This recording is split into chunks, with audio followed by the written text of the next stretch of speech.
অঞ্চলের হাজারদুয়ারি প্রাসাদের প্রায় 1 কিলোমিটার পূর্বে লালগোলা শিয়ালদহ রেল লাইনের পাশে অবস্থিত।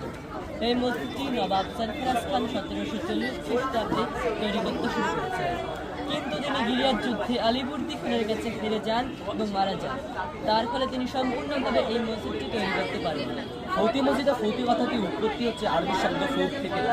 আরবিতে ফৌতের অর্থ হলো মারা যাওয়া, শেষ হয়ে যাওয়া বা ধ্বংস হয়ে যাওয়া। সেখান থেকে মসজিদের নাম পড়ে ফৌতি মসজিদ।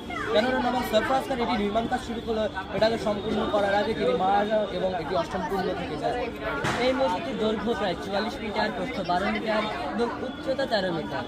মসজিদটিতে 5টি গম্বুজ ও 4টি মিনার, যার মধ্যে 2টি গম্বুজ সম্পূর্ণভাবে তৈরি এবং বাকিগুলি অসম্পূর্ণ থাকে। বর্তমানকালে অবহেলা এবং সংরক্ষণের অভাবে এই মসজিদটি ক্ষয়প্রাপ্ত হয়ে বিলুপ্তির পথে এগিয়েছে।